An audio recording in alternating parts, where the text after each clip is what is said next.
followed was a series of directionless feuds. AJ Styles, the Tribal Toast, Logan Paul, Kevin. Did he say the Tribal Toast? Wait a minute. Feuds. AJ Styles, the Tribal Toast. What's good, y'all? It's your boy Ross back at again with another video. So we're going to check out the only man who can save WWE now. A lot of people have been saying this, that Roman Reigns is the last savior for WWE. And I think it's part of people missing him. People missing him being on television, because he did bring an extra sense of importance to whatever storyline that he was involved in. I think the last time we seen him obviously was right after WrestleMania, and his involvement with the whole CM Punk, Seth Rollins, involving himself, Paul Heyman, that whole storyline. I mean, it felt important. It felt intense, and ever since he's been gone, people have been speculating, when is he going to come back? When is he going to get his revenge on Seth Rollins? That's what really the conversation has been, and you can see his importance to the company. What's the old saying? Absence make the heart grow fonder. Well, a lot of people have been wanting Roman Reigns to come back, and they've been missing his presence. So we're going to check this video out. Appreciate all the love and support. Let's get right into it, man. Epilog. The ring was soaked in confetti. The fans were on their feet. Cody Rhodes stood tall. This was the end of a lifetime of struggle. The story finally finished. The bloodline saga that defined an era had reached its conclusion. The tribal chief had fallen, and in his place stood a champion, a symbol, a savior. But in real life, stories don't always end with fireworks. They end in silence. What followed wasn't the genesis everyone prayed for. It was a slow, bitter decay. The golden confetti turned to dust. Cody was crowned, but the crown felt hollow. We loved the final boss.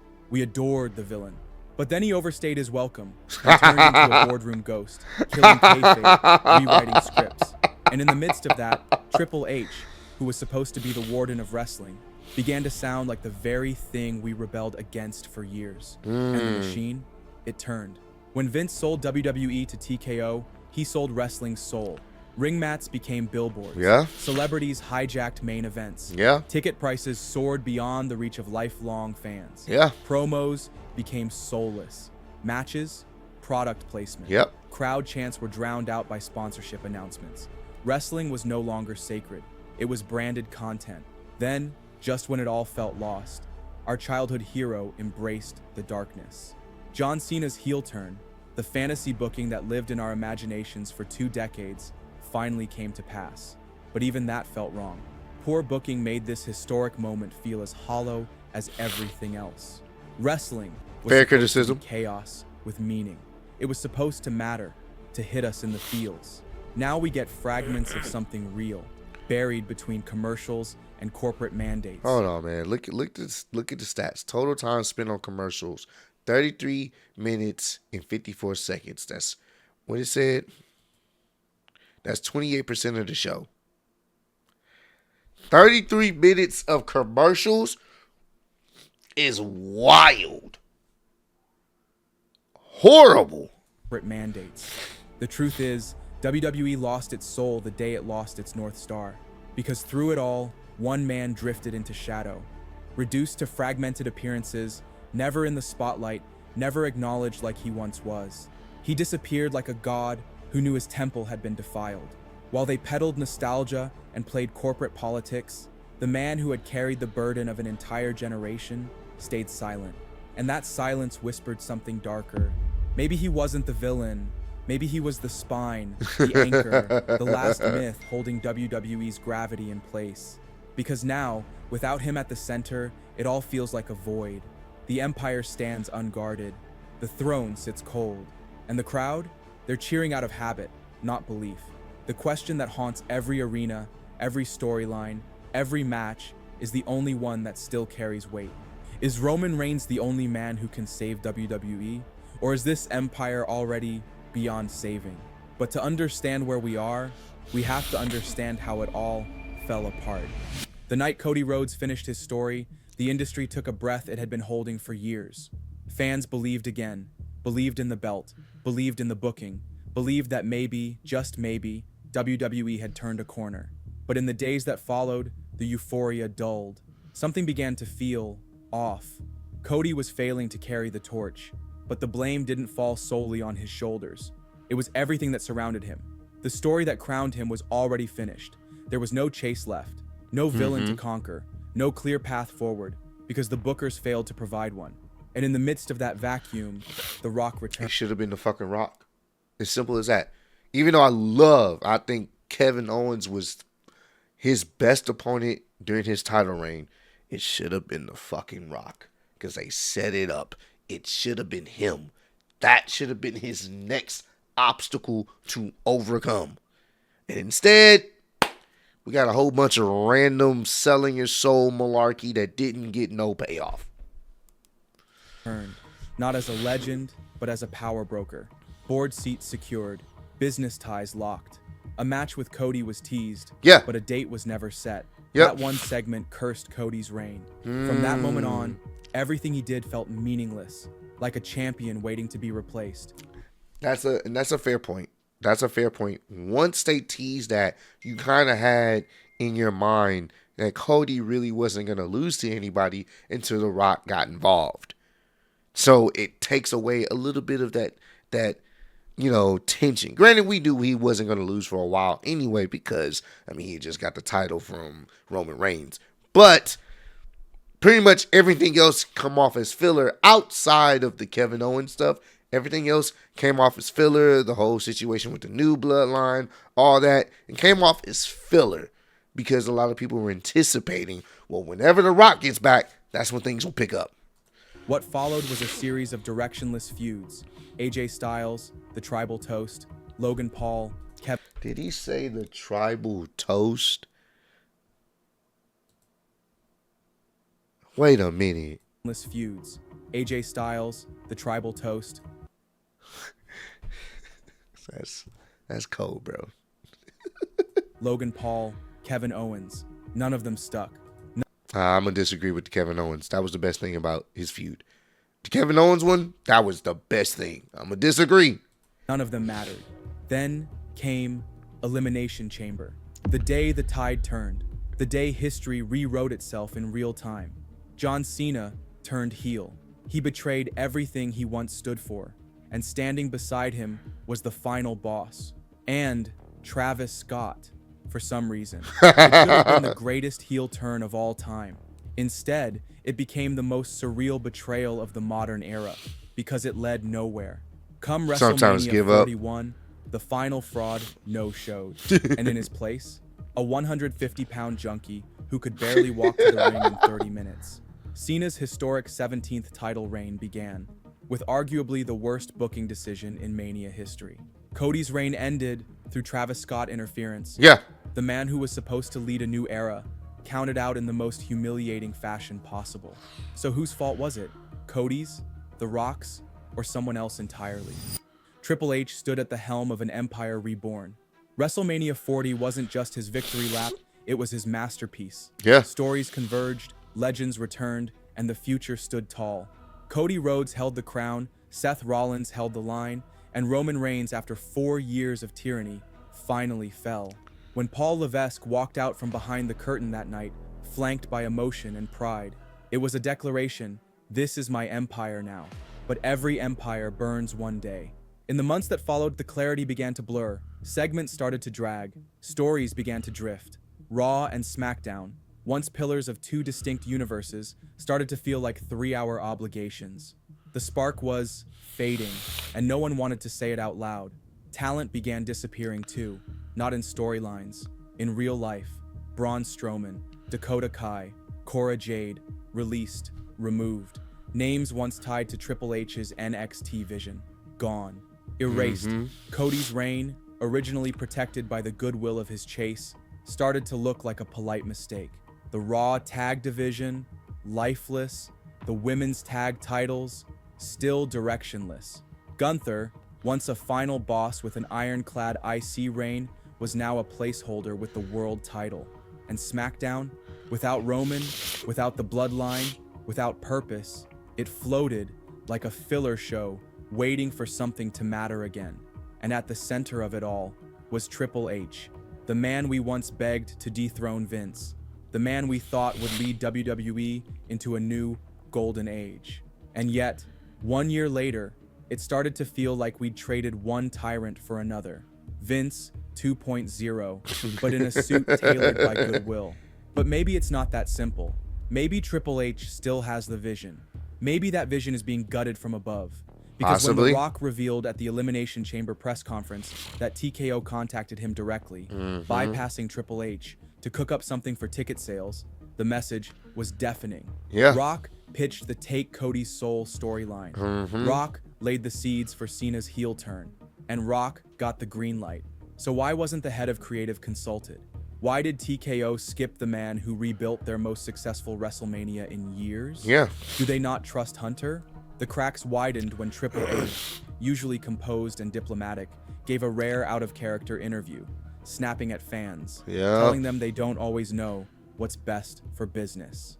It was revealing. The pressure, the pushback, the isolation.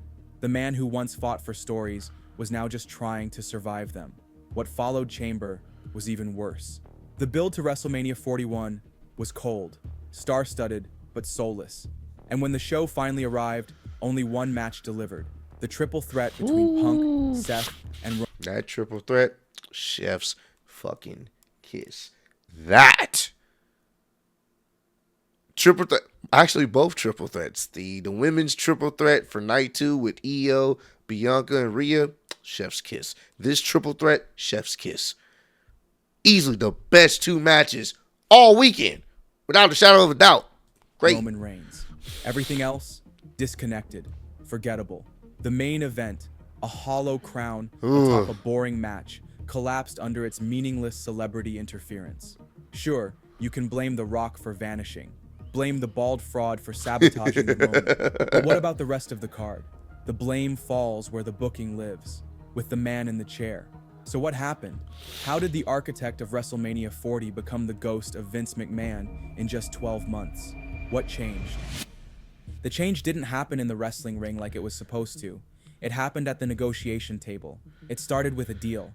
In September 2023, WWE merged with UFC under Endeavor, birthing a corporate monster called TKO Holdings. For the first time in history, WWE wasn't being run by wrestlers, not by a McMahon, not by someone who lived it, bled it, or understood what the ring means. It became what everyone fears, a brand to be optimized. And what followed was a corrosion. The signs came fast. Sponsorships overtook substance. Metrics replaced meaning.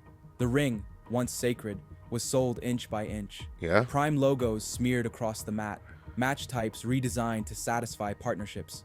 WrestleMania 41? It buried the long-built SmackDown tag division for a slapped-together Raw tag title match. Because Clash... One of the worst decisions ever for a WrestleMania match. This should not have been on the card. of Clans paid for the airtime. Tickets spiked. Premium live events became status symbols.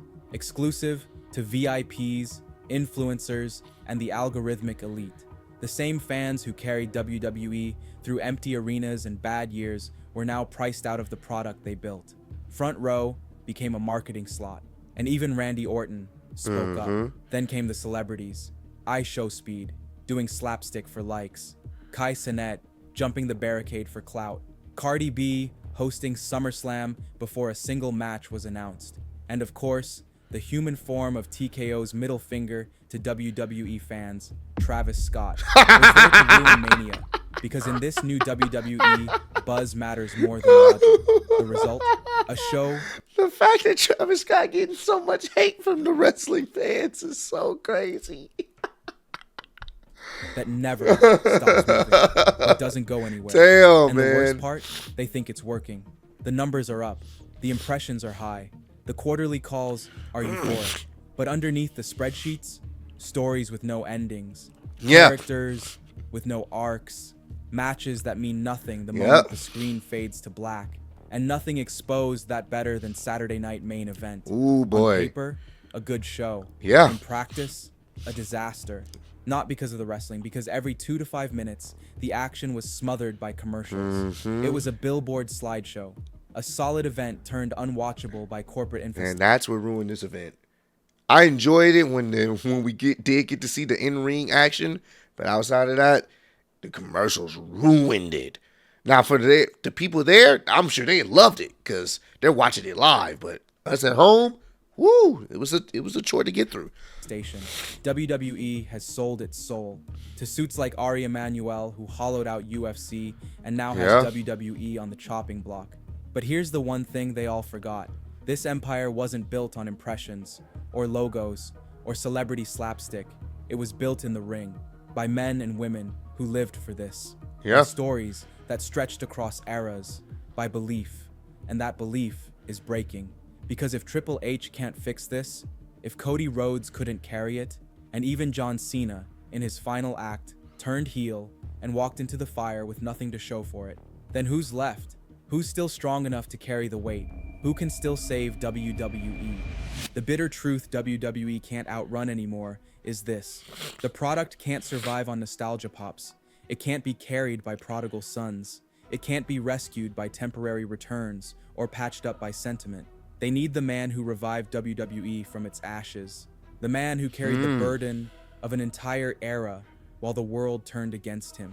They need Roman Reigns. Since stepping into God mode, Roman didn't stood atop the mountain while challenger after challenger was cast into the island of irrelevancy. Everyone who dared to stand against him ended up acknowledging him. Yes, the bloodline was Vince McMahon's idea. Yes, Triple H helped it flourish. But make no mistake, it wasn't the power of their creation that made it iconic. It was Roman Reigns, his aura, his cadence, his cold confidence. He made the empire feel untouchable, and without him, the mystique crumbles, the ring feels lighter, the stories thinner. Because Roman didn't just rule with an iron fist, he elevated everything around him. Cody Rhodes became the guy only when he was chasing Roman. Without that chase, his story feels unfinished. I mean, that's a fair point.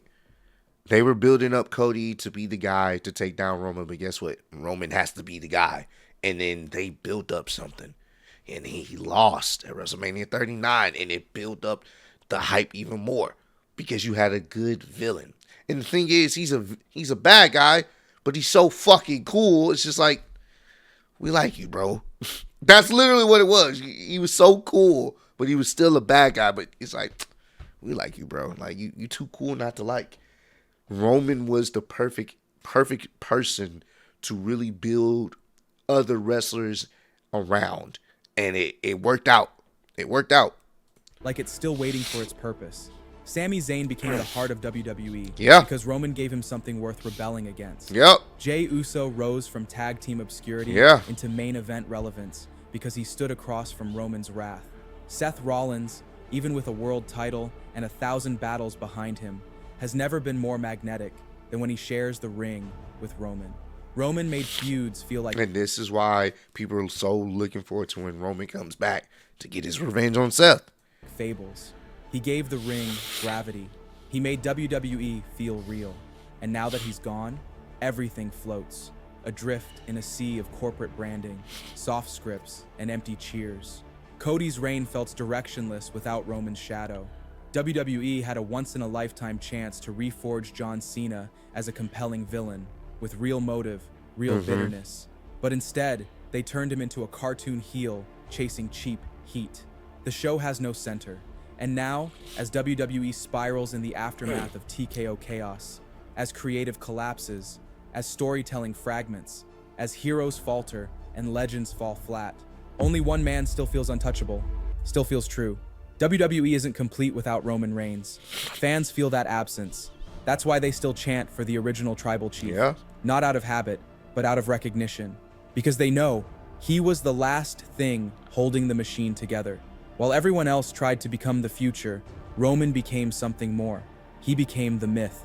And myths don't fade. They wait. They endure. And when they return, they shift everything.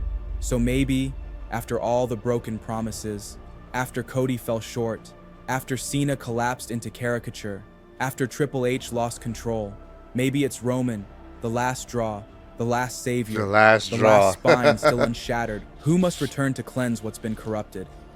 He was hated, then adored, then feared, And now, he's essential, because the kingdom is crumbling, and if the heroes can't save it, you need the devil to sit on the throne one more time.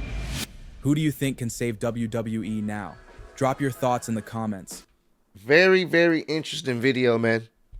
I mean, Roman Reigns being there automatically makes whatever show he's on that a must watch. He is an instant draw.